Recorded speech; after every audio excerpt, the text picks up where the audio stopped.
Yep. On YouTube, tweet out link.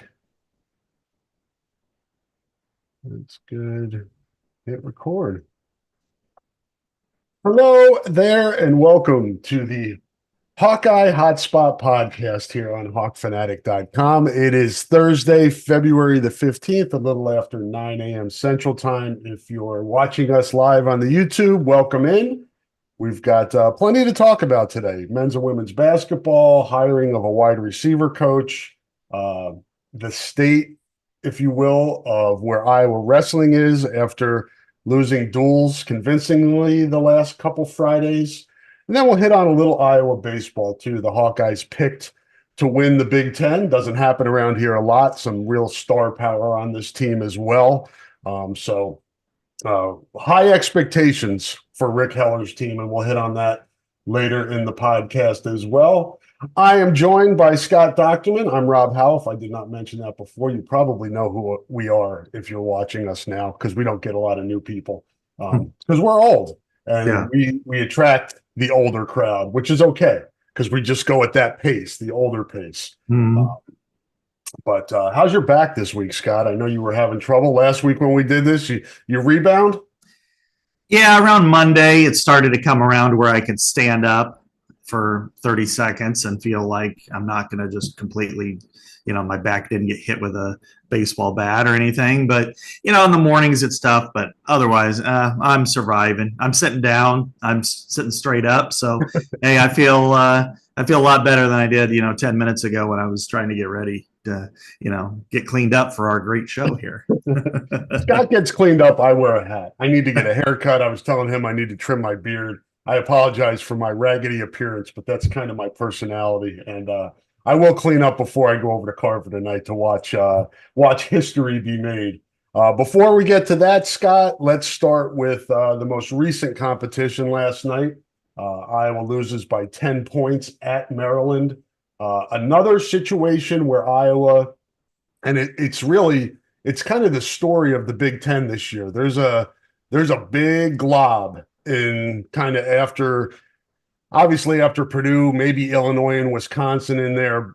Michigan State seems to be playing a little bit better now, but overall, I mean, it's a glob of Northwestern's had.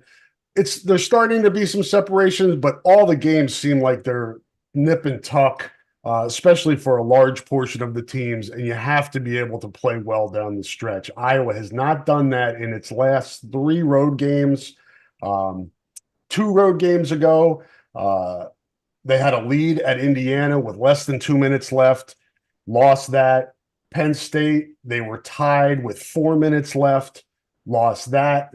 Last night had 11-point lead in the first half. And led that game last night, Scott, from about the 17-minute mark of the first half, so 3 minutes into the game, till about 7 minutes left in regulation. They led that whole way and then just went cold.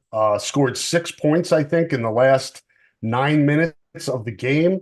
Almost hard to even wrap your mind around that, but no mystery why they lost. You got to be able to finish. And, we've kind of taken a wait and see approach with this team to see if it could get over the hump.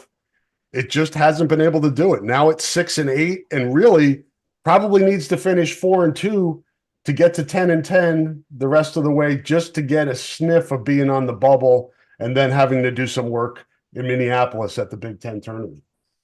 Yeah, this is really, I think, last night was the last straw, if you will, for NCAA tournament hopes. Yes, you can go into the Big Ten tournament and cross your fingers, say it's a new season and all that happy horse shit. But sorry for that. Well, right now, I don't know if you saw this. Iowa's in that bottom 4. Yeah. Right now after last night, so that they would have to play on the first day and win however many games that is in however many days. Yeah, because they've lost to Penn State and they've gotten swept by Maryland, and they're tied at the same record at 6-6. And it kind of depends on how everything positions, but at this point, that's where this team is. Your record is what as Bill Parcells says, you are what your record says you are, and they're 6-8 in the Big Ten, and they've lost multiple games in similar fashion. where they've had the lead, they can't hold the lead.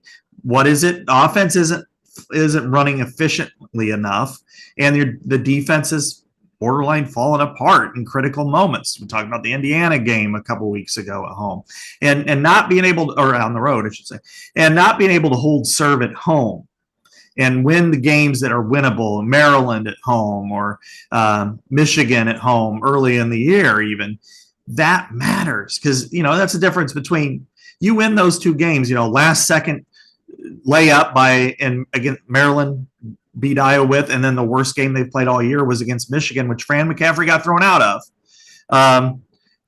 You're 8-6. It's a completely different vibe. You're looking at, hey, we still got a chance here. We get to a winning record in the Big Ten. Maybe we got a real prayer of doing something. Now you're going, we're falling to the point of we're going to have to play that first day, and then maybe beyond, and then who knows? I mean, so I don't mean to be doom and gloom here, but Iowa is what its record says it is.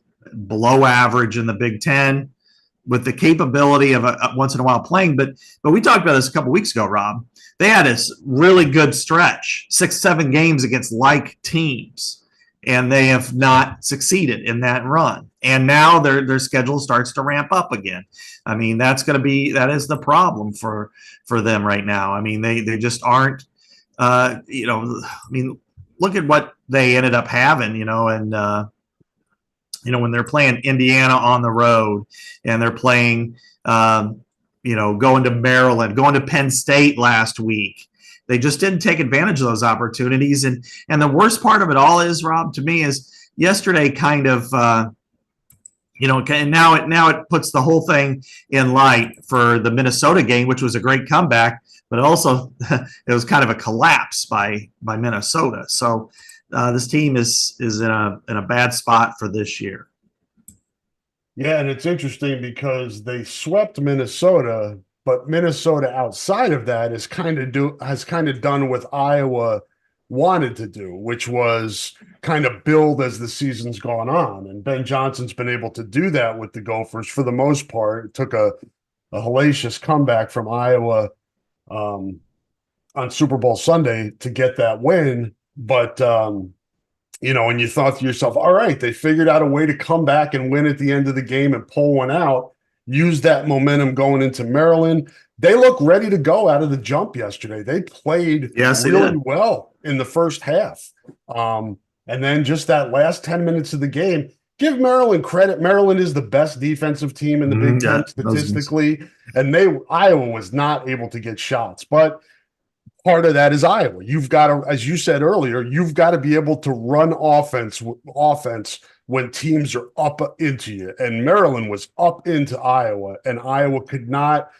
Some of the shot attempts, I mean, Peyton Sanford fadeaway three. Tony took some tough shots, but I don't blame them as much because those are the guys that are shooting or should be shooting.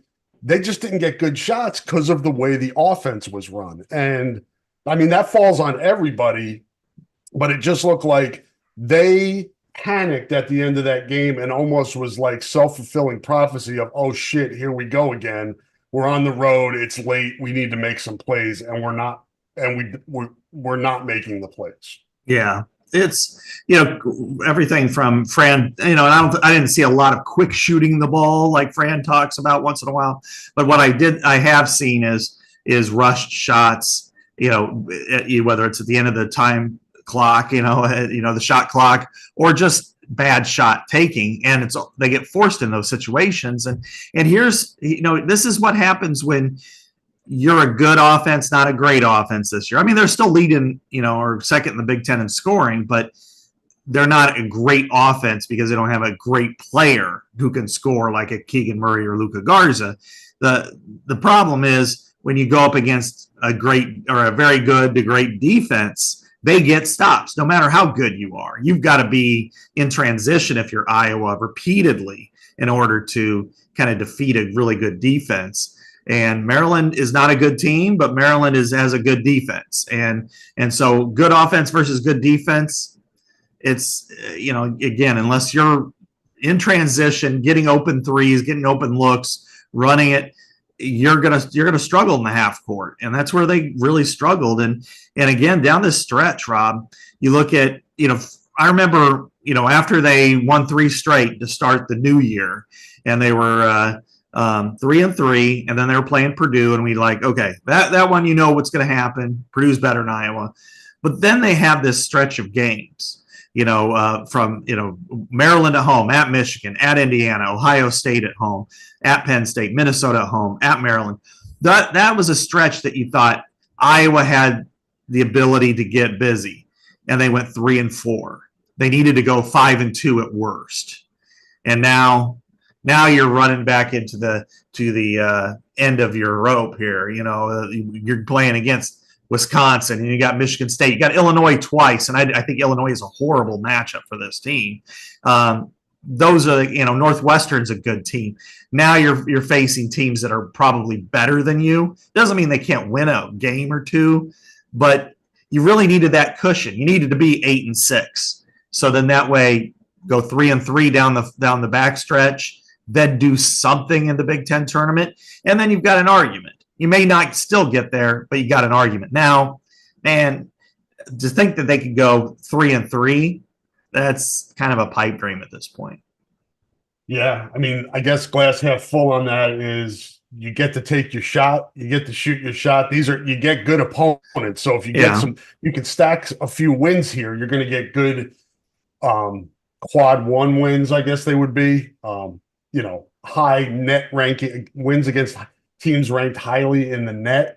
But to say that is likely would be disingenuous based on what we've seen to date. That doesn't predict or dictate the future, but the most recent evidence we have is Iowa not being able to beat enough talented teams, if I could use that terminology. Yeah. And to expect them to beat teams where maybe they're at a disadvantage in certain areas, that's a bit of a stretch. So, I know Fran was upset with the officiating last night. He mentioned that in the post game. Somebody asked him about what was the difference in Peyton Sanford's play from the first half to the second half, and said, paraphrasing, Fran says, "Do you really want me to answer that question?" The reporter, good on him, said, "Yeah, I do." And Fran said, "If I answered that, I'm probably going to be fine." If you look at it, Iowa was 8 for 12 from the foul line in the game. Maryland was 24 of 29. Now, is that aggressiveness? Yeah, it's taking the ball to the basket instead of settling. Maryland was allowed to play physical Big Ten defense, and you have to prepare for that. It shouldn't surprise you. It happens at Michigan State. Can happen at Purdue. It happens in this league, especially when you're on the road. You've got to be able to react and deal with that. And Iowa didn't do that. So I'm not going to blame the officials last night. I give more credit to the way Maryland played defense in the last 10 minutes of that game. I was really impressed. I hadn't seen Iowa struggle that much to get clean looks in quite some time.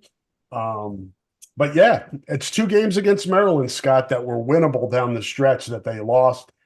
You win those 2 games, Maryland's 4-10 now, and you're 8-6. I mean, that's a big swing. So you lose to those teams that you're in with, in that jumble, in that glob. And like you said, your record is what it says you is. You is.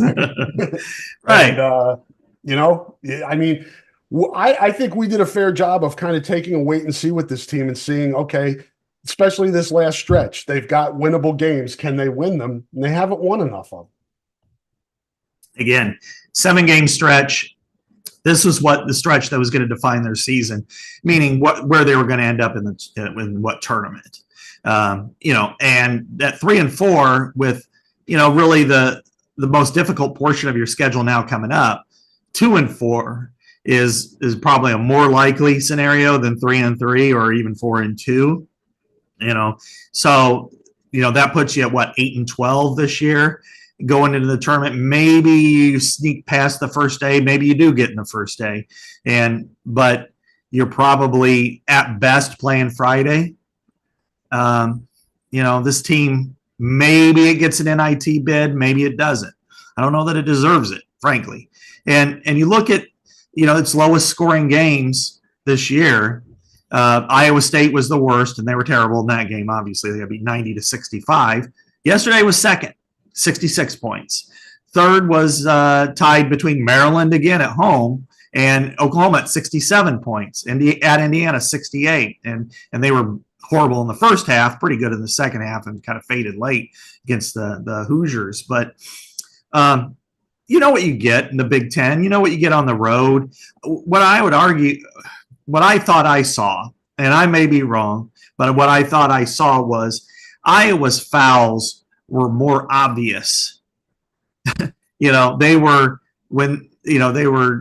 dumb fouls. They were ones that they could have contained a little bit more, and instead they got called for. And then Indiana was very physical, but it wasn't physical to the point of where they were obvious fouls. They were physical to where if you wanted to get ticky-tack or you wanted to call them everything, yeah, you could have called it.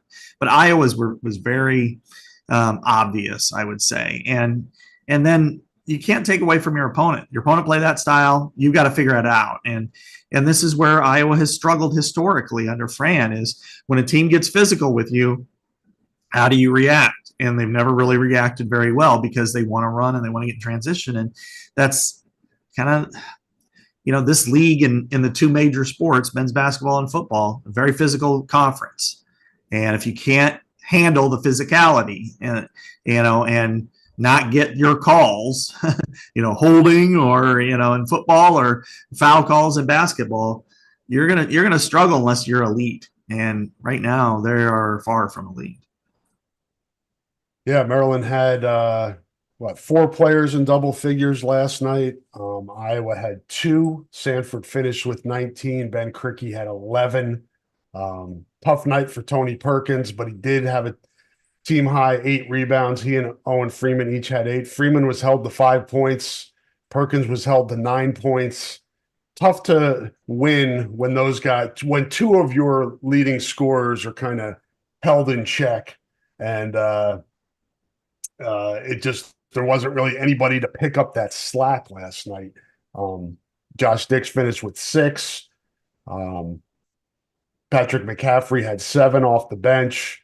But just not enough firepower there, and then couldn't get stops either in that second half. When they were not scoring and not getting stops, that was it. So Iowa ends up leading that game for 29 minutes and 19 seconds, but does not get the win. So Wisconsin on Saturday, Scott, Wisconsin is they won the other night, so ended a 4-game losing streak at home the other night against somebody. Ohio State. Ohio State fired its coach the next day. But with Wisconsin, you've been to enough of these rodeos where if they're not expecting physical defense on Saturday, they're not preparing correctly, because Wisconsin is going to grab and hold and clutch and do all that stuff as much as they can get away with and try to muck it up with Iowa.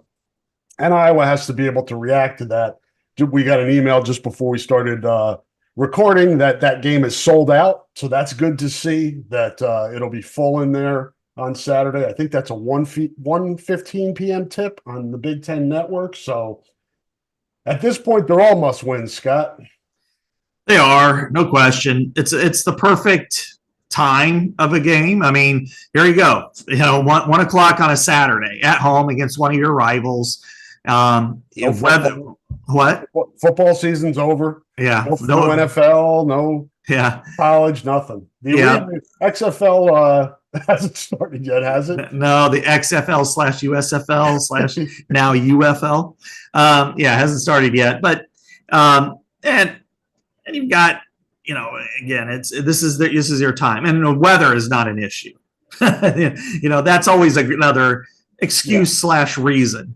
I mean, we could all do it however we want to do it, but and you got Wisconsin. This is your chance, because can you say that they've had a statement win this year? Some people want to say, well, yeah, Minnesota on Sunday, they're down 20 and came back to win. Well, They did the same thing at Illinois in their worst year under Fran, in 2017, and then they ended up going, I don't know what it was, 5-15 or something like that. So I think this is, they can compete with Wisconsin, no question, but and now every game's a must win. They know it. They're not going to say it, but they know it. And then when you peel it all back and boil it all down, I mean, you're in mid-February, you're playing a rival at home, good atmosphere. It's time to have some fun. Just worry about playing the opponent. Don't worry about playing for anything else other than we want to beat Wisconsin. Just that's it. And then worry about the next game and the ramifications later. And if they play possession by possession, if the crowd can get into it, if the students are loud and nobody's knitting any sweaters in the audience, then I think Iowa has a pretty good chance because, as you said, Wisconsin beat Ohio State, but Ohio State fires Holtman afterwards. They lost 4 straight and then they won 1 against arguably the worst or second worst team in the league. I think that doesn't mean Iowa can't win at home at Carver because I think Rutgers beat them too. So. Yeah, Rutgers is starting to play better as well. We're starting to see some of those teams that were like Iowa, which ones are figuring it out and which ones haven't. Unfortunately, Iowa is one of the teams that has not figured out how to get over the hump. The Hawkeyes right now, Scott, 70th in the net rankings, and the resume is 0-7 in quad 1 games, 5-3 in quad 2, 2-1 in quad 3s, and 7-0 in quad 4. So not only do they need to win, they need to get some marquee wins. Wisconsin is 20th in the net as of this morning. So that would be a quad 1 win on Saturday. And finally would be a signature win. If you're able to get up on that bubble, that's the game where it says quality wins, bad losses. The Wisconsin would fill that spot. And there's really nothing, as you said, Minnesota, maybe? What's Minnesota in the net now? They've been low. I have the other day. Let's see if I can find here. I got 88. They're behind Iowa. They're at 88. Iowa's 70th. So okay, yeah. So a lot. If you're gonna have any chance, really, Saturday is it. You have to have that win. You get to 7-8. You get a quad 1 win, and then maybe the light bulb goes on and you figure out how to win a close game or 2 down the stretch on the road, because really there's no margin of error at all anymore. And there may not be any margin at all. Yeah. I mean, well, because right after this, Iowa's next 2 games are at Michigan State and at Illinois. And first of all, they're 2 of the probably 4 best teams in the league. Yeah. Probably, somewhere between Illinois, I would probably put it 2, and Michigan State at maybe 4, in the top 5 for sure. And those are 2 historical places that even their best teams have gotten destroyed at. And as I said, they do not match up well at all against Illinois. And, Michigan State, probably not either. Michigan State's been a little bit, they've been an underachieving team in my eyes, but they're still, they still got players. They're coming around. They're 7-3 in their last 10. I mean, so I think. And it's there. So if you think Maryland was getting into you, and Maryland is the best defensive team statistically, what you're getting in East Lansing. Yeah, and it's a weekend game there. I mean, just stuff like that. You're like, ugh. Still got a game left at Northwestern too. And Northwestern's they've beaten everybody in the Big Ten. They're unbeaten at home in the Big Ten, I'm pretty sure. Yeah, I think you're right, actually. They're 7-0 in the Big Ten at home. Yeah. And they are a good team. To me, they got the ability to reach a second weekend. I think with Boo Buie, he's tremendous. And I know most people will say and vote for Zach Edey for Player of the Year, but I might be on the outlier, and I would probably strongly think about Boo Buie as being the best player in the league. Just his big shot ability and everything. And then going to Illinois, their backcourt will just shred Iowa. I hate to say it, but the only one left now that is in Iowa's neighborhood is Penn State. You already lost to them there. And, it looked like a sleepy environment in Maryland, which surprised me. And then, of course, we know at Carver, it's been sleepy at times this year, too. Nothing compares to going to Happy Valley for basketball for sleepiness. And when that game comes around, who knows what if Iowa goes on, continues to fall. I mean, Wisconsin, I think it's a 50-50 game, but it's not like Iowa's the better team. No. It's just maybe that day, but it would not surprise anybody if Iowa loses the next 3. And then you're talking about, you got Northwestern, Penn State, and then Illinois to finish. Yeah, things could really spiral out of control very quickly. Yep. And it all circles back to not getting the job done in this 7-game stretch, as Scott said, to set yourself up here and give yourself a little wiggle room coming down the last stretch of games. So we'll see what happens there. Again, Saturday, Wisconsin at home, 1:15 scheduled tip-off for that one on the Big Ten Network. If you have tickets, have a good time. Cheer loudly. Home court advantage would be nice for Iowa. It doesn't happen very often for the men anymore, but it certainly does for the women, Scott. And tickets are a little pricey tonight. So I'm glad I have a press pass and we'll be on the baseline for that one, provided I can get through the traffic, which has been a challenge as well this year. It's kind of crazy going over there and getting stuck and having to sit to wait to get into parking. But it's a great sign. And obviously the night belongs to Caitlin Clark. This is going to be her night, 8 points shy of Kelsey Plum's all-time scoring record. Leading into this, we should probably touch on what happened in Lincoln on Sunday. People, and I addressed this on the mailbag too. For the folks that think that she was tanking to break the record at home, just try to think logically. She's as competitive gets. She would have scored 80 if they could have won that game. She tried. She was 0 for 6. She didn't score enough. Nebraska went box and won. Give Nebraska credit. It found ways to get the ball out of her hands. That was not a good loss, Scott. That was a tough loss for Iowa that could cost them the Big Ten championship. They still have a game in Indiana. They still have Ohio State at home. Priority one tonight is to get a win, to make sure you beat Michigan and not get caught up in all this hoopla. Because you can maybe say there was a little bit of that on Sunday. The scoring record, it's on the TV. Everybody knows it's going on. Maybe that could have distracted and gotten in the minds of people. But tonight, I feel like Iowa is going to come out with a vengeance, and Michigan's going to be in the way, and it's not a good spot to be.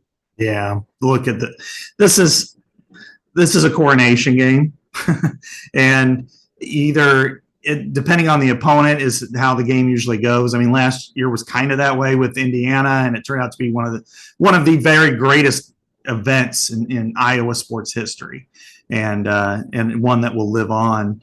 I would say kind of like the Houtland kick in '85. I mean, I think Caitlin Clark's shot against Indiana has that same kind of vibe to it, and it'll have that more of that legend to it.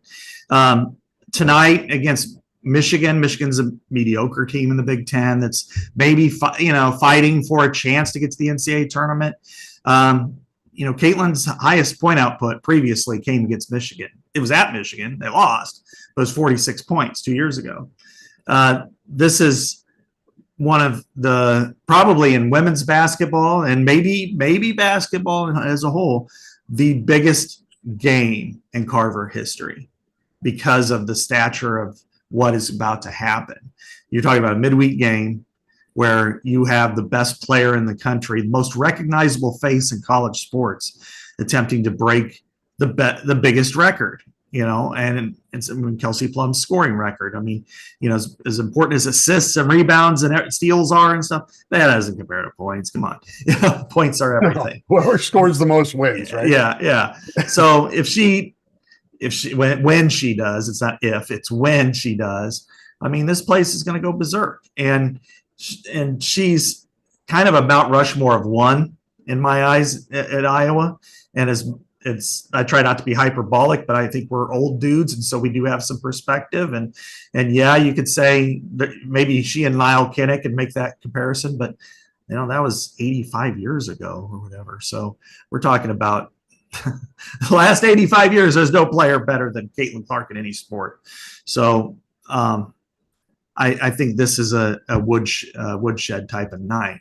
As you said about Nebraska, this is the problem Iowa's had in its two Big Ten losses, is they've got big leads, and then here's where the lack of a true scoring five has come in, because when the other team starts ramping up pressure, getting momentum, Iowa is trying to slow it down and milk it, but you can't do that in Iowa's offense because it's right now like a four-guard offense, and you're built on the perimeter shot and transition, that you can't play that way very effectively. So how do you get more points? Well, in the past with Monica Zanano and, of course, with Megan Gustafson, just put the ball inside and let them score, or draw fouls. The only way they could do that is drive to the bucket, and the officiating is so damn inconsistent in women's basketball. You can't rely on getting those calls. And then the other team gets momentum. And what Lisa said yesterday, it's like every game for them is like the NCAA tournament. And she said when Nebraska won, it felt like it was the national championship, to them. They celebrated like it was. So that's, to me, is they're getting everybody's best shot, and they're going to lose those types of games. But I also think that playing tonight, getting this record, winning the game, and then moving on and focusing on Iowa for the rest of the season is going to be the most healthy outcome of what comes out of tonight.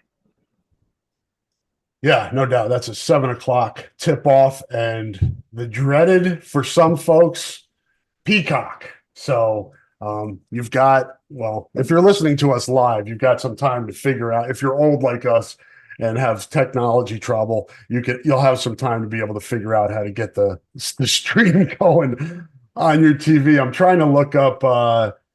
Not many tickets left tonight, Scott. They're all the cheapest ticket. 2 tickets, $2.90 each. And those are like nosebleeds in the South, all the way at the top. They go up from that. Let me see if I can find. Are you on SeatGeek? I am on SeatGeek. Looks like, most of them are pretty high up and in the $500 range there for those. Going up, and then you get into the thousands. The highest, the most expensive seat for tonight is in NN, which is roughly mid-court. Row 5 will cost you $5K each. There's 4 available. So you can get in there for $20K tonight if you want to get real close, be up there and on the close enough to the floor where you can take in the view. So it's an incredible phenomenon, man. You've been around a while. It's not that long ago where they used to drop the curtains. I forget what section that was or at what row they dropped the curtains, but it was a good portion of the arena that they tried to block off so it looked more full. And to think about where they are now, and you think about, $5,000 for I know it's the moment, it's Caitlin's big, history night, but still, I still have a tough time wrapping my mind around that when I go back to like the late 90s and covering the women's basketball team for the Press Citizen, and just the interest level then to where it is now is incredible. I remember one night, Rob, and I think it was probably about 2007, and there was a ice issue or something that prevented Northwestern from coming to Iowa for a men's basketball game. So they stacked it, and they never really do this because the Big Ten doesn't want to do this. They stacked a men's women's doubleheader. And how they did it was the men played first, and then the women played second, and then they counted the total, the audience for both, and it was like 12,000 and some. I mean, it was a winter game, it was a midweek night, and that was like something that, even though it was garbage, frankly, but that was something that they totally paraded. We had 12,000 fans here, and when really about halfway through the first quarter, or first half at that point, it was maybe half full at most. And yeah, I remember the curtains. I mean, it's really, it's been a two-person phenomenon here. I mean, Megan Gustafson kind of brought everybody back, and solidified. This is what Lisa Bluter told me, and I think it's completely true. That she said, Megan solidified our base, and that's what allowed our base to feel good about Iowa. Caitlin brought the rest. Caitlin's the one that's turned her into a rock star. But, so you've got to thank Megan Gustafson for turning it into a product that people wanted to see in Iowa City, Cedar Rapids, and kind of boost it to the point where they could remove the curtains, and then Caitlin Clark for filling it up.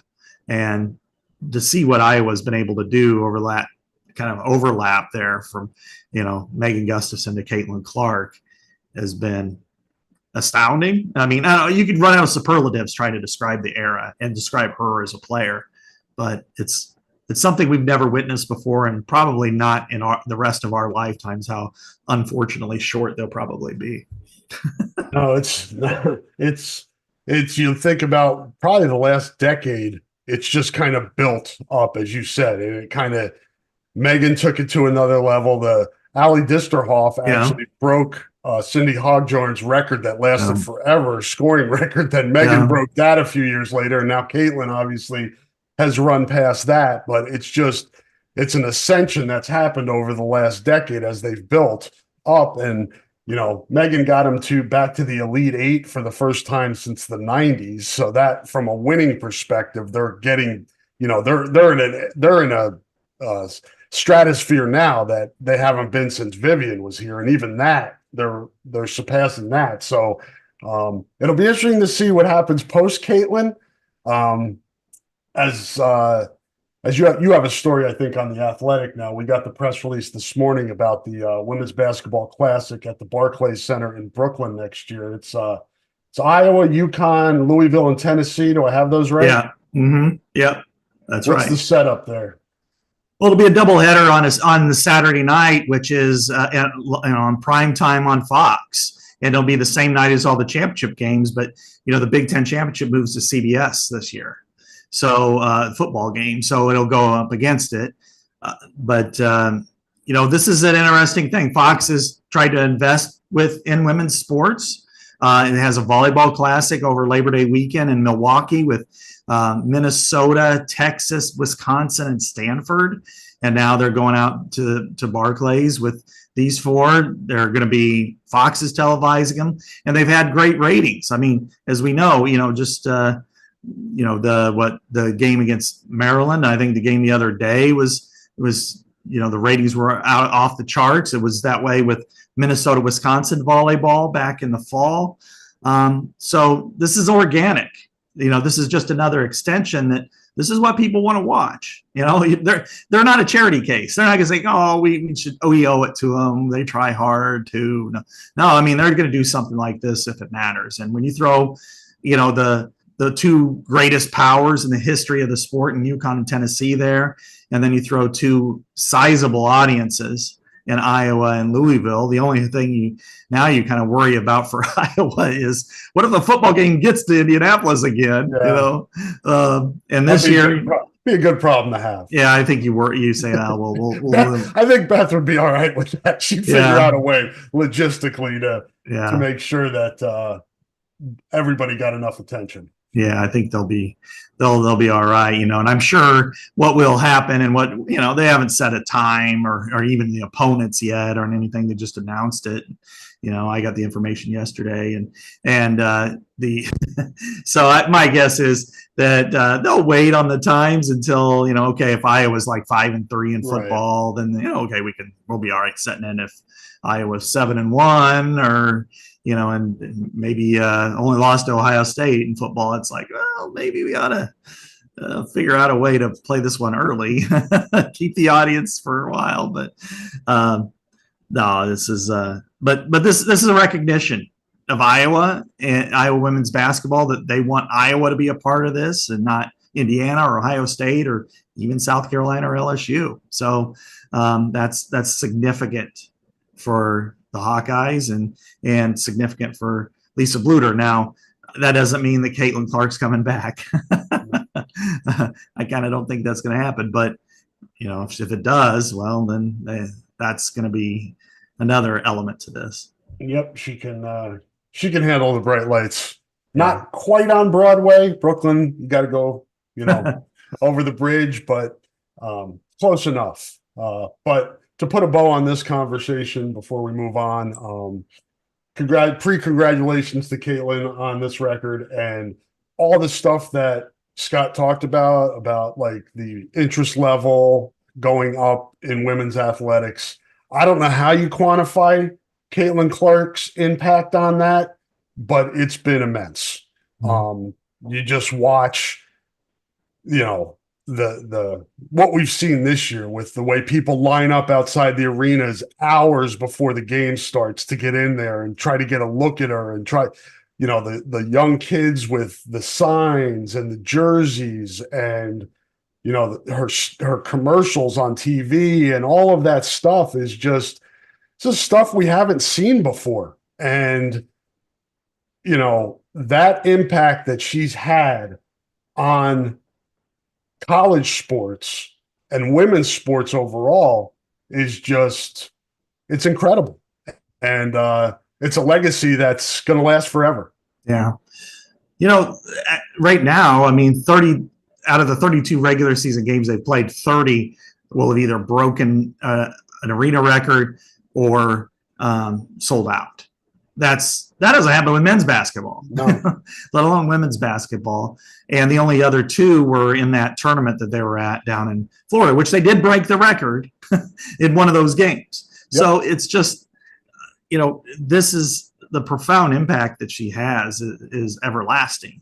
And I know, you talk to people a lot, and I remember vaguely, teams like the 1980 Final Four team or the 86-87 team that are just their legacy, BJ Armstrong or Ronnie Lester, or, players like that. And when they come to Carver, unfortunately, I haven't had a whole lot of those in recent years, but, but when those teams in particular come to Carver and they introduce them in mid-court or, have a reunion, older fans are practically in tears remembering that era and those teams.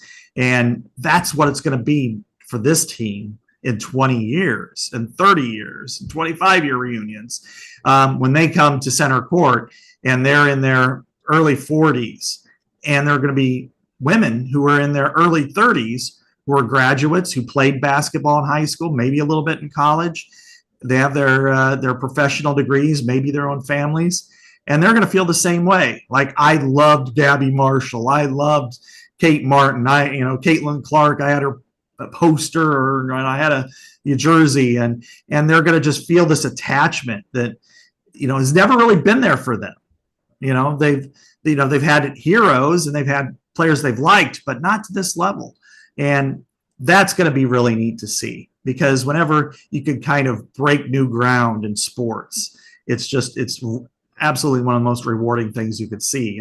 Somebody who looks like me did something that I can do now or try to do now. And that's what Caitlin Clark does. And then the others seem so approachable that they feel like they're almost part of your extended family. It's almost like, Rob, small towns during successful high school, like state tournament runs, if they're like number 1 ranked or 2 ranked and they win all their games and they go to state and the whole town shuts down, every restaurant, that's what it feels like with this women's team, only on a scale 100 times bigger.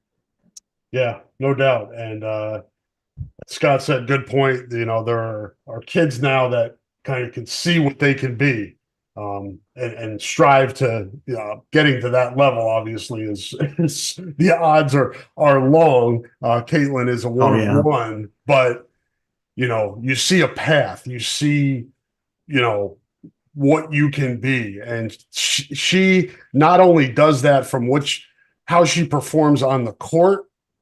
You know, she provides that, but the way she handles herself off the court and the way she, as Scott said, interacts with fans and, you know, just seems to do it tirelessly. And, you know, it takes a lot out of her, but she understands the importance of her fame and for the future of her sport, that people that came before her helped get to her point. And I truly sense she feels the responsibility to keep building this, and she'll be able to do that in the WNBA in a different, you know, arena, literally, and continue to build this, because women's athletics have been fighting for this attention.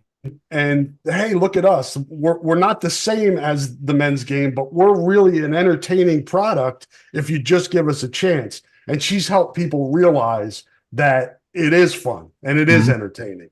And a lot of people that came before her haven't been able to get it to this level. And who knows, maybe a Juju Watkins or somebody like that takes the baton and just keeps growing this thing. And that's what you hope. Yeah, absolutely. And you know, Caitlin Clark is a you know, a trailblazer for this sport and for women's athletics. And I think the respect that she has for the people who came before her, and, you know, whether it's at Iowa, and she's talked about even yesterday, Dr. Grant, and talking about the, you know, the women who played 6-on-6 and how, what kind of legacy it has in Iowa, and helping keep it at least simmering an interest in women's sports. And now how it's just turned into, you know, you go there now and, you know, probably what 40% of the fans, you know, are veterans of the 6-on-6 or, you know, early 5-on-5 era and stuff. Yeah. So it's, I mean, you know, the way she handles, you know, kind of marries the past with the present and the future is just remarkable. And it, you know, that's one of the things, you know, people have kind of asked, you know, was it this big of a deal when Kelsey Plum broke the record? No, it wasn't that big of a deal with any of them. I mean, you know, everybody knew about the UConn teams, Diana Taurasi, Sue Bird, you know, Maya Moore, Kia Stokes, you know, some great players there, of course, with, you know, Pat Summitt at Tennessee, and Shamika Holtzclaw and Candace Parker. And there've been other great players. You know, Leah Boston's a great player from South Carolina, now could be Caitlin's teammate in Indiana. But Caitlin, being from the Midwest and being from a place like Iowa, and the phenomenon that she's created is unique. And it's something, again, when you see those 14-year-olds. I mean, to me, where it really hit me was the Northwestern game, which is like the smallest arena that she's played in the Big Ten. But to see like the Chicago ABC affiliate having reports from an Iowa Northwestern women's game, first of all, then talking to all these, you know, middle school and high school girls, it was like Taylor Swift or you know, 20 years ago. Same agent, right? Yeah, yeah, exactly. They have you the know, same agent. And or talking to, you know, 25 years ago if NSYNC was in town or something like that. You know, just, or, you know, I can't even name the Backstreet Boys. Yeah, Backstreet Boys back then, or, you know, or 30 years ago with New Kids on the Block. You know, just David Cassidy. I'll even give you one that way back. David Cassidy, yeah, he comes out with Danny Bonaducci, and they have and the Monkees. We'll go back to that part. There's a large portion of this audience that has no idea what the hell. I know. They're like, guys, you guys are getting way too old for me here. But you know, their interest in their, you know, the screams of, and, you know, you hear about kids, this is their birthday present, you know, for a game. And a lot of it costs a lot more money than they normally would. And it's just, you know, it's my birthday. I wanted to be here. I drove 500 miles to see Caitlin Clark. I mean, that's different. That's trend setting. You know, she's blazing a trail right now that you know, and this is why Fox is doing what it's doing. You know, it makes sense. You know, economic sense. It's not just hey, let's put UConn versus Iowa opposite the Big Ten championship game just to throw something out there. No, they're figuring, you know, maybe Iowa fans will watch this. Maybe this will only get 800,000 or 1 million viewers. But that's better than anything else we've got. And hey, it's a product that sells, and that's what you want to see. And the other person I would say is, Lisa Bluter deserves this, because she's at the very front edge. I mean, she started coaching at San Ambrose when she's like 23 years old, and she'd be lucky if there was 50 people watching a women's basketball game. She played 6-on-6 at Linn-Mar, and went to UNI, then coached at Ambrose, Drake, Iowa, and so she's ran the entire race and seen it from ground level, just barely getting in the NCAA, to now being 10 million viewers for the national championship game, and tickets costed $5,000 a piece for good seats. That's a remarkable career. Yeah, and I know Lisa appreciates what has gone on with Iowa women's basketball and its impact on women's athletics, because she's always been very cognizant and aware of that portion of what she does. I mean, going back, I can't remember how early it was, but I remember when somebody called it man-to-man defense, and she corrected them and said it's person-to-person defense. And that was way back. That's 20-something years ago. I remember her first saying that. And, it gives you an awareness of that these people, Lisa, Jan, Caitlin, Jenny Fitzgerald, all of the people that have given to this program, all the players through the years, what it's meant to them to get to this point. And I'm sure they're all just basking in it, and they should, because they've all had a role. Caitlin took it and ran with it and took it to the highest level, but they set the stage for it as well. Yeah, and that's the important thing, and that's what she recognizes. And I think that's what everybody here appreciates too, from what I can tell, that Lisa Bluter is beloved more than any other coach at Iowa. And I'm not saying she's the best coach, because I think you can make an argument for a lot of them, but she's beloved. As Jan Jensen told me last year, that Lisa just seems like the type of person that everybody feels like they can have a cup of coffee with. Yeah. And that's how she comes across. So genuine, such a good, fun, nice person. And so she deserves her plaudits in this moment too. No doubt. And as we kind of indicated earlier, our feelings are that this is it for Caitlin. We don't know that. Certainly things change. Her mind could change. You never know, especially with NIL. Somebody could make it sweet enough for her to come back, if that.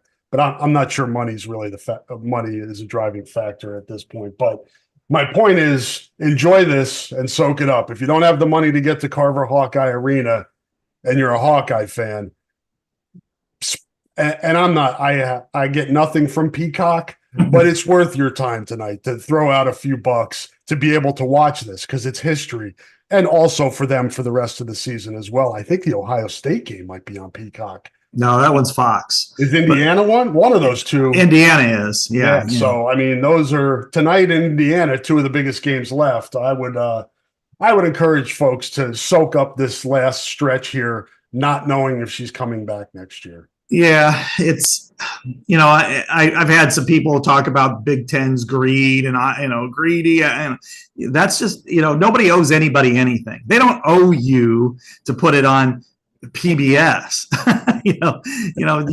Like I remember the complaints about that with Iowa wrestling, those years ago, but let alone BTN for basketball and stuff. It's just the way it is, and you have the opportunity to get it. Unless you have an old-fashioned TV, and which means that if you have an old-fashioned TV, it means you're probably too old to move it. Because I can only imagine with my back trying to pick up one of those TVs, instead of a flat screen or something, or a smart TV. But no, if you got the opportunity, it's what, $6 a month.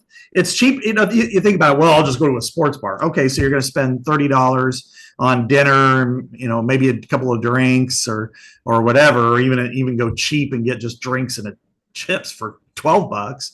That's 2 months worth of Peacock, and again, these are sporting events. This isn't like, the Iowa government deciding, no, we're not going to allow you in, and we're going to let you watch it. This is, this is history being made as well. No doubt. And that's 7 o'clock tonight, Carver Hawkeye Arena. Peacock, as we said, she's only 8 points away, so don't think you can tune in the game a little bit later and you may miss it. She may get those 8 quick, but I would imagine first quarter, definitely first half, she'll have it. So tune in when it comes on, 7 o'clock, Peacock.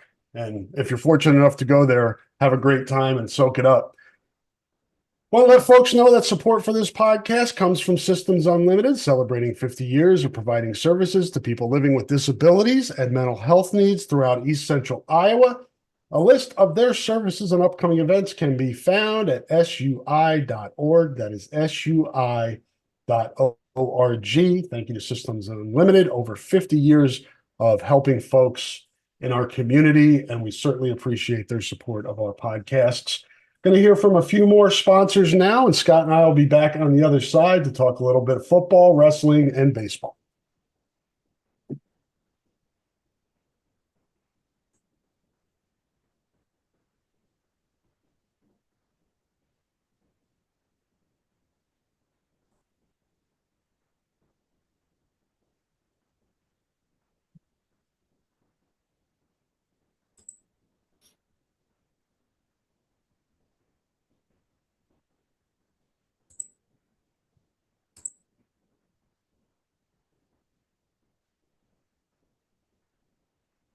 And we're back here on the Hawkeye Hotspot podcast. Thank you to our sponsors. We certainly appreciate the support. We appreciate everybody out there listening, whether you're live on the YouTube now or listening to the recording. We appreciate that as well. Scott made official yesterday, John Budmeyer, offensive analyst, what was he last year? The senior advisor to the head coach. Well, I forget what his title was last year. They put it in their press release, but I can't remember what it was. Special assistant to the head coach. Okay, special assistant to the head coach. I don't know what that job description exactly is, but he assists the head coach. I'll go with that. But he was named the wide receiver coach yesterday. We talked about this last week and probably the week before that too. This is probably the worst kept secret.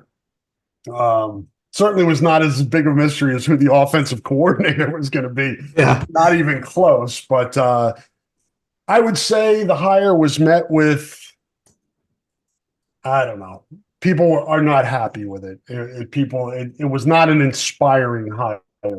I was flipping through Twitter. I saw Marvin McNutt tweeted something to the effect of maybe someday, guys, or something like that. Albert Young responded with a face palm. Maybe that wasn't about the Iowa wide receiver coaching job. I don't know. But the tweet has since been deleted. And Kirk's going to do what he wants to do, Scott. And he thinks this is the best hire, the best guy for the job. And really, we can scream from the rooftops, the mountaintops. It doesn't matter. If you would have lined up John Budmeyer and Marvin McNutt and asked me to pick one, I would have picked McNutt. I would have picked David Rye. Kirk picked Budmeyer. That's where we are. And we'll see where it goes. I don't want to, like we said last week, I don't want to bury the guy. I want to give him a chance, but it just doesn't do a lot to inspire a fan base that is already on, 10 in terms of being pissed off about Iowa's offense. Doesn't do well for optics. Let's start there. I mean, John Budmeyer came in and he was kind of, I won't say hailed as a savior necessarily, but it felt like he was somebody who could fix the offense or help propel the passing game. And of course, it went completely backwards. Now, is it all his fault? No. This is on Brian Ferentz. This is on Kirk Ferentz. This is not on John Budmeyer. All he can do is, try to do certain things, but he didn't have the ability to call plays. He could recommend things. He could try to look at things, and who knows, maybe they were better with him than they wouldn't have been. That one really is hard to tell. But clearly Kirk Ferentz got comfortable with him and likes him. and wanted him to be a part of the program going forward. And that's really difficult to rationalize but one thing about Kirk Ferentz is he likes to get what he considers good coaches on board and then worry about where they're supposed to be coaching, as opposed to getting somebody who was a wide receiver, who's coached wide receivers, and put him at wide receivers. And because you look at Abdul Hodge, linebacker, and now he's coaching tight ends. You look at, LeVar did that. And he was a linebacker, and now he's coaching special teams. You look at Tim Polasek coming in, never coached offensive line. And then that's with a position group he took over. Kirk himself was a linebacker in college and has become kind of a guru on offensive line. Then it's failed in spectacular fashion when you have an offensive lineman and offensive coordinator switch to do quarterbacks. In this case, I'm not trying to defend it. I'm just trying to rationalize it, which is John Budmeyer has worked with the passing game for 10 plus years. He, as a quarterback, understands when and where to go, receivers need to be. And so he can work hand in hand with Tim Lester on that, two former college quarterbacks, Division I college quarterbacks, to figure out how to move the ball. Now, route running, I'm sure he can teach the basics. I'm sure he can do things. The one thing that a Marvin can do, for instance, that Budmeyer can't, is when I was on the field, I did this, and this is what worked. And sometimes a guy will look at you this way, and you could, those are the things that he won't be able to do. And that's where you're going to need to get in some sort of grad assistant or something, I think. And this has been an undervalued position group for a long time, a decade plus. The last true wide receiver coach that excelled there was Soup Campbell. He came from Michigan and went to Iowa, after Lloyd Carr retired. And then he got pushed out, a year after Greg Davis, and then brought in his own guy and Bobby Kennedy that didn't work. And then frankly, I didn't see anything with Kelton Copeland. I know a lot of people are like, why do we get rid of Kelton if we just kept him? Well, the proof is there. It just wasn't a good move. So from 2012 to 2021, Iowa's had 24 freshman scholarship wide receivers. Only 5 made it to the end of their Iowa career as wide receivers. And that's, you got guys like Brandon and Amir and them, Tavon. Then you've also got, Max Cooper, you got Nico, and then a lot of transfers. A couple of guys, medical, whatever. Brody Brack's playing baseball, but still, that is a horrible, horrible track record when you're below barely over 20%. I still think this is a move that everybody is in prove-it mode right now. Just to kind of build off of your point on, this position group and development, that's where my concern lies. I agree with you. 2 quarterbacks, they understand where the receivers need to be. They can work on route trees, put those together. To me, I don't have issue with that.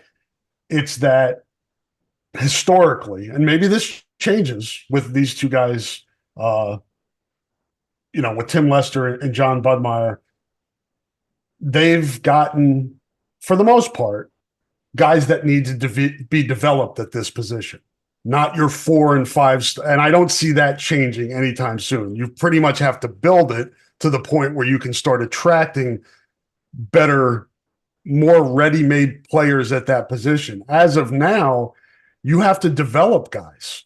And those are little technical nuance things that I think somebody who played the position or at least has coached the position before has a better grasp on. And a lot of coaches go around the country and will visit other coaching staffs and learn and take away different techniques and things like that to help them coach a position. And as Scott said, there are guys on the Iowa staff that played different positions that they're coaching right now. I just think this position, with how much criticism and how much this lacked production, and knowing the landscape of that you're going to have to a lot of times develop guys from the ground up.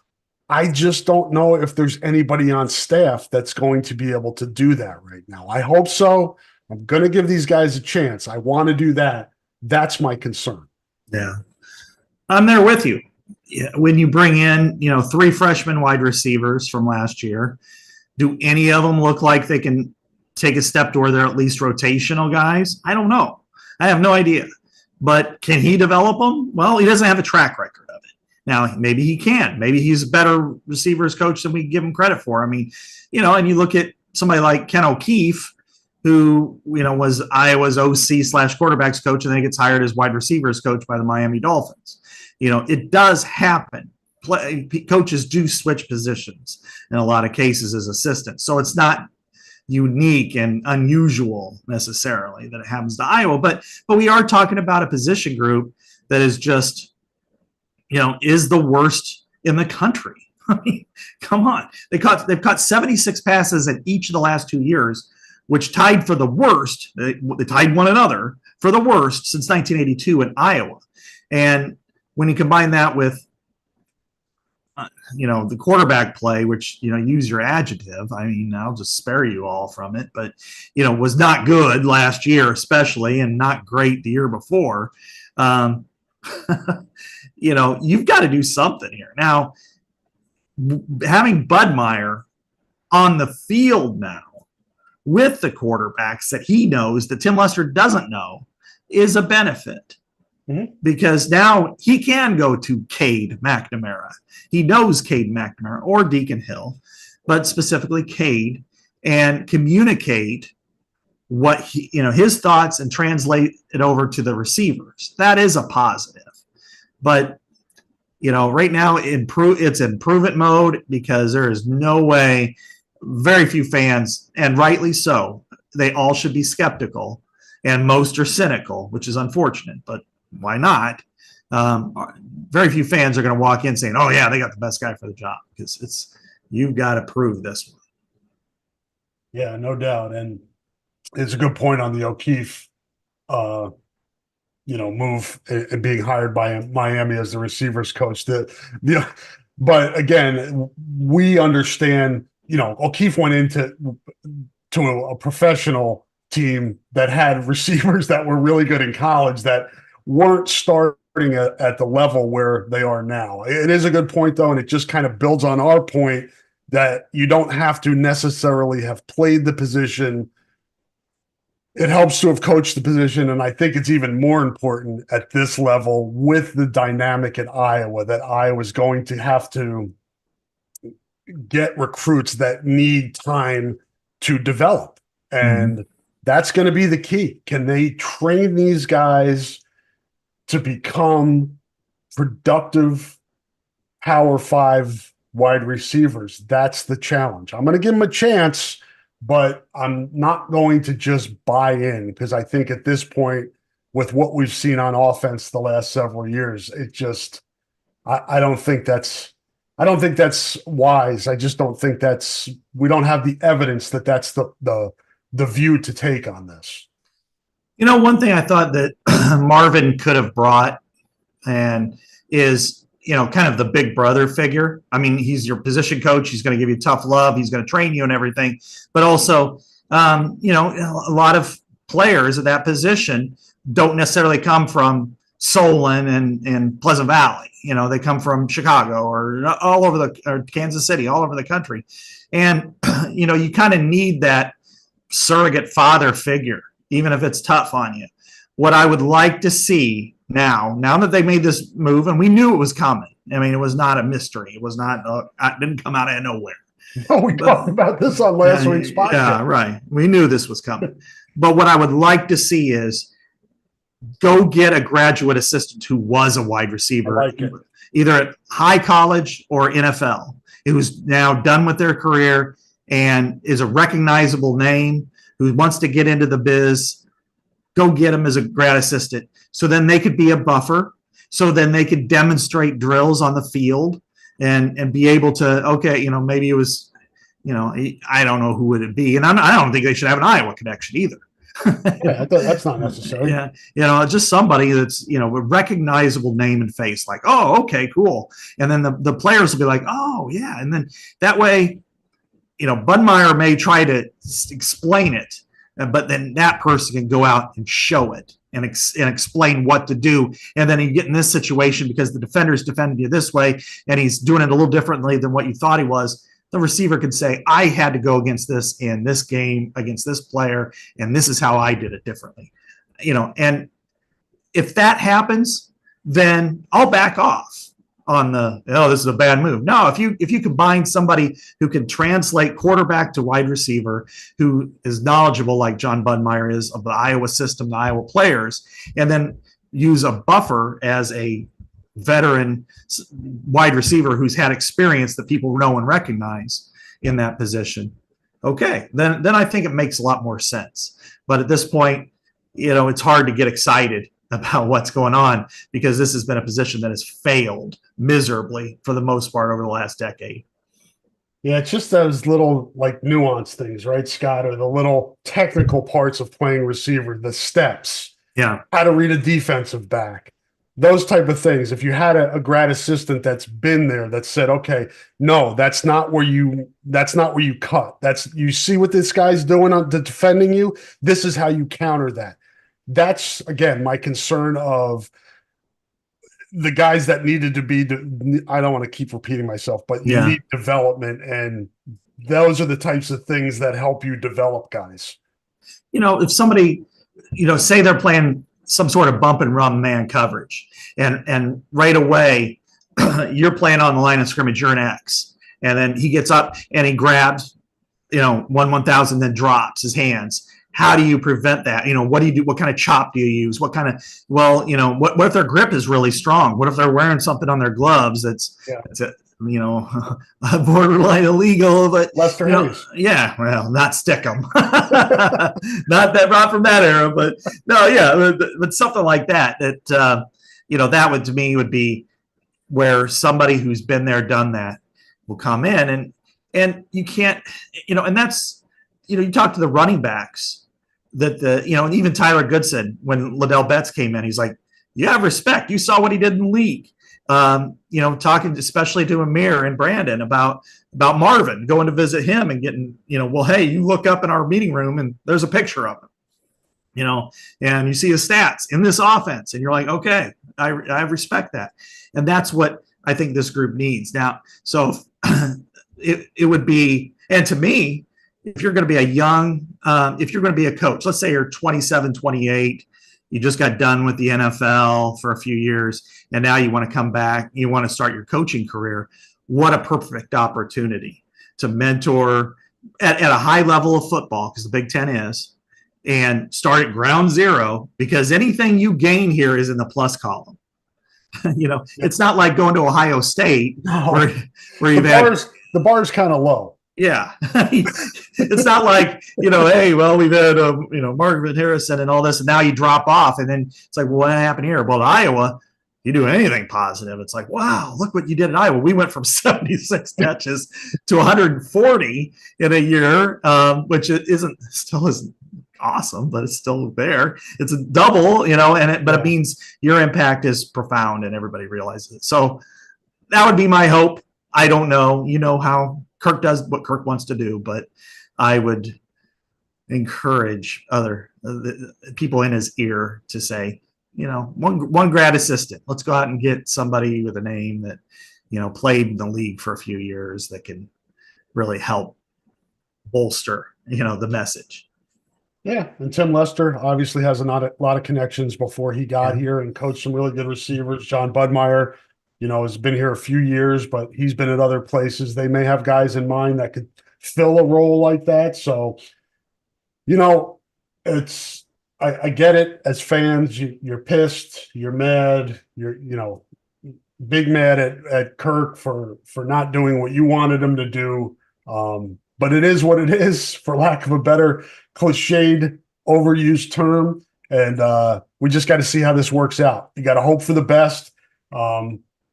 Kirk is not hiring guys that are going to help him lose. That's not the objective here. So we'll see how it shakes out. Scott, flip to wrestling and baseball here real quick because we've been going quite a while here and I don't want to run too long. Wrestling lost convincingly this past Friday, almost a week ago now, to Penn State. Not a surprise there. A week after losing at Michigan, Michigan then goes to Nebraska and gets beat. A team that Iowa beat. And I think that shows you that after Penn State, there's a lot of parity in the Big Ten, and it's going to make for a very interesting Big Ten championships.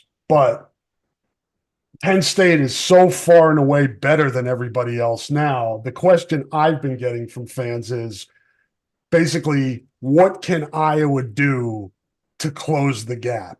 You look at Penn State, I think they had 3 or 4 true freshmen ranked in the top 10 that wrestled in that duel last week. So it's not like, oh, we can just wait for Aaron Brooks to graduate and then we'll be able to, win. Penn State's not going anywhere.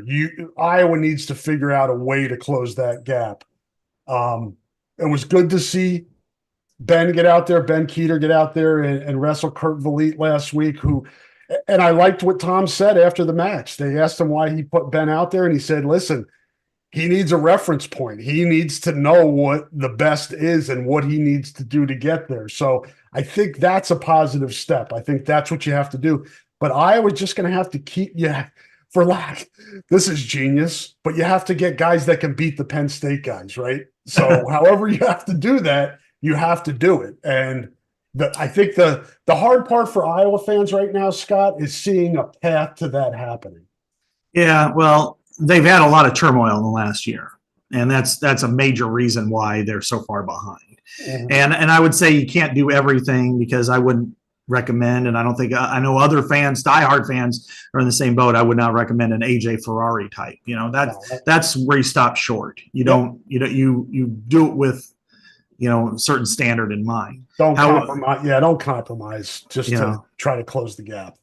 And so I think you look at what can Iowa do? Well, after gambling ravaged this year, they went out to the portal and they got good guys. They're not the best, but now that you've got this facility coming aboard in April, it should be fully operational.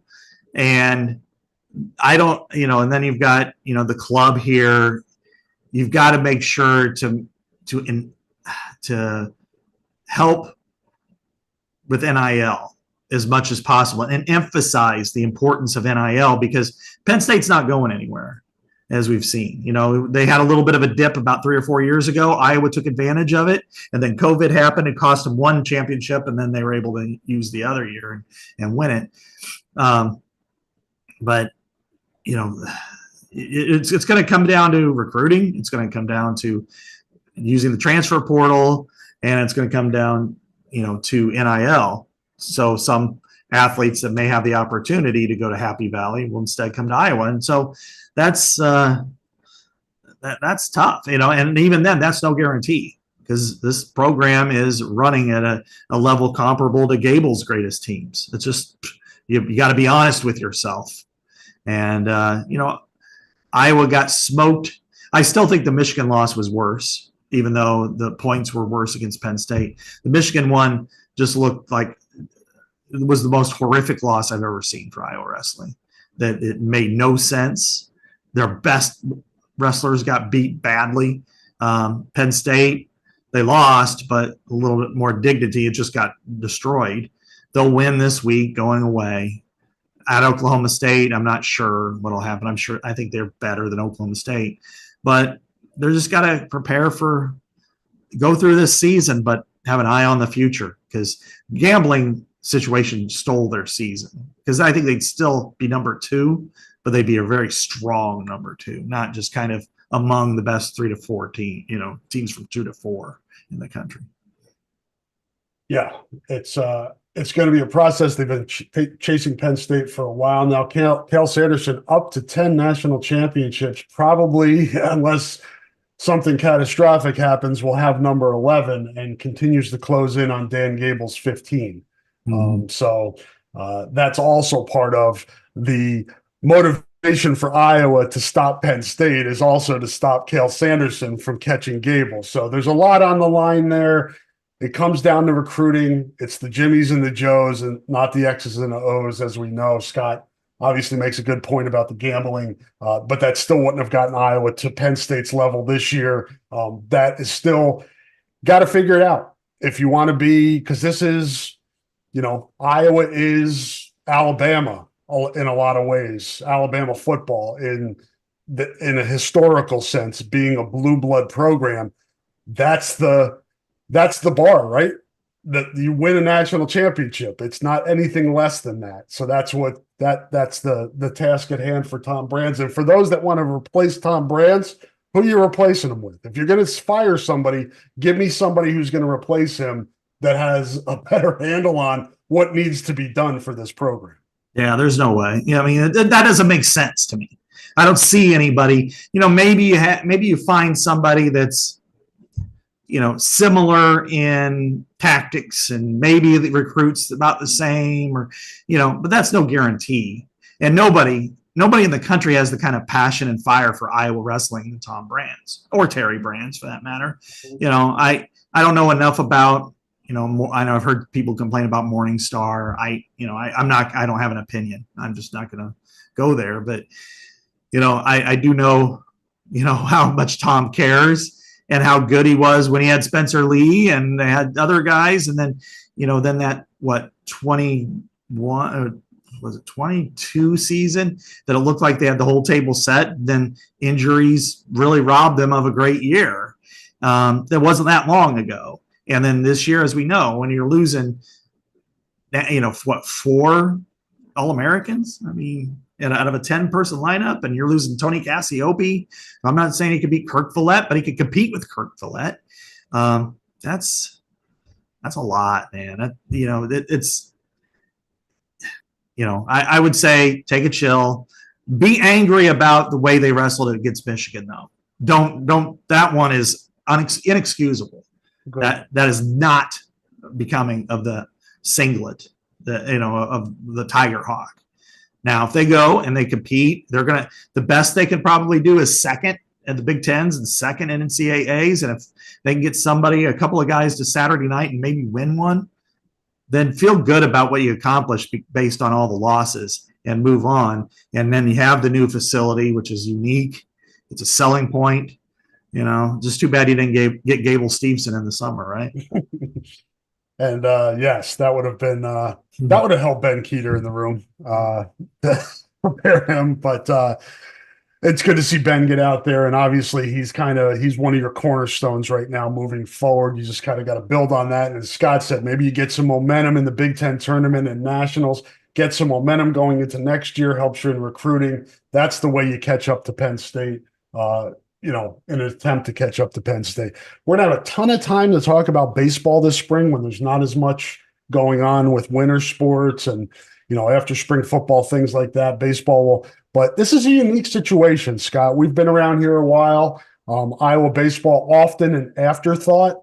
It's gotten better with Rick Heller. Certainly he's made them competitive, but picked to win the Big Ten by the other Big Ten coaches. That was released yesterday, and as a 3 preseason All Big Ten players, Brody Brecht and Marcus Morgan, and then Sam Peterson as a hitter. So 2 pitchers and a hitter should be. I think it's kind of cool for me because I got to shoot all 3 of these guys when they were in high school. I shot Brody photos, that is, not shot. No, but when he played at Banks in the state tournament, and obviously shot Marcus Morgan when he was at West High for your prep sports, and Cade Obermueller, son of Wes Obermueller, who played here and was drafted in the 2nd round by the Kansas City Royals. And I wrote that story when he got drafted back in the day, but it's cool. Number 1 team in the Big Ten preseason, and your starting rotation, your top 3 guys, 2 of them are from Iowa City, and the other one's from Ankeny. Yeah, it's I don't think we haven't seen maybe refresh my memory, but we haven't seen a starting trio like this. Your Friday, Saturday, Sunday guys, not like this. And last year they were good. And Brecht has unreal talent, and I think Marcus has some great talent as well. But they were only sophomores. Now they're juniors. Now they're upperclassmen, and now they've reached their draft status era. So you expect them to take that step forward. So last year, talk about an unfortunate term with gambling. Perhaps no team was hurt more than Iowa baseball. When you lose Keaton Anthony, an All-American, All Big Ten guy for the last month and a half, and he did nothing wrong. He was not charged with a crime. Yeah. So you talk about that, then now pitching was what made a difference over at Indiana State in the regional, but still Keaton Anthony, I think he had some mound time, so he could have maybe gotten a couple outs, in an important critical moment. But if you would have had your best hitter there, then you would have also felt like, okay, we got something. That said, yeah, I haven't seen it. Iowa's had a complete reversal in Rick Heller's tenure. And it's kind of funny. We always mention great coaches, and then we get to the end of the year and Iowa baseball's surging, and it's like, well, Rick Heller is probably the best coach, at Iowa. It's Lisa Bluter, and then it's, but if he can win the outright Big Ten championship, and then also, win the tournament, get back to the NCAAs with that trio, this may be their best chance to get to Omaha, and it's impressive in an NIL period. Could get a first play at home initially. Mm-hmm. I don't know if Banks is ready for that. That needs to be. They need to renovate that stadium and make it more viable to host something like that. And I worry about that if they hosted a regional. The accommodations at Banks Field will not be up to standard with some other schools, but there are other programs in the country that also need to be updated. But get it. That would be cool to have a regional at home. I think that would be well received around here, and they have to figure out some seating, I think, along the foul lines to accommodate people. Yeah, they would have to bring some bleachers over, and maybe in the outfield as well or something. But if they can, and I know that they've looked into this, and I know that they've got it on the horizon. It's just a matter now of the funding. I think they had a setback recently. Yeah, they did, which sucks because they were pretty damn close to getting it really. Yeah, if not shovels in the dirt, at least go into the regents to get permission to proceed, and they had a setback with that. We could have an interesting conversation, Rob, about where's the best location for Iowa's baseball stadium. Is it where it currently sits and build around it? Or is it, hey, go to the west edge of campus, put it by the Hall of Fame, make it in its own stadium, and then you could build a different, they have their batting cages in the old football facility. Maybe they can build them there and then turn that into a parking lot, or something, even a restaurant, Iowa themed restaurant would be something, but that's a conversation, a podcast for another day, but definitely. Yeah. But I do think this could be the best year of the Heller era. And if they can get to Omaha, they'll get a stadium. Yes. That would be wonderful. It'd be great for us around here to have something to talk about into the summer. Just to round out the conversation, Iowa picked first, Indiana was second, followed by Maryland, Rutgers, Nebraska, and Michigan. Iowa opens its season tomorrow, Friday, February the 16th, against Seton Hall in Charleston, South Carolina. So Iowa baseball is here. Check out HawkeyeSports.com for much more on the baseball squad, schedule, TV, when they first play at home, all that good stuff. But we'll have plenty more time to talk about baseball, Scott. Anything else we need to get to? I think we hit everything. We've been on here for freaking ever, so we got everything. I think we're good for today, Rob. I think we'll have more to talk about next week. I mean, 4 guys are going to the combine. I'll be there for an entire week at the end of the month. And When's that? that's February. I'll be there a week from Sunday. I'll leave, and then I'll get back the following Saturday. So it's for Iowa. It's Cooper DeJean, Logan Lee.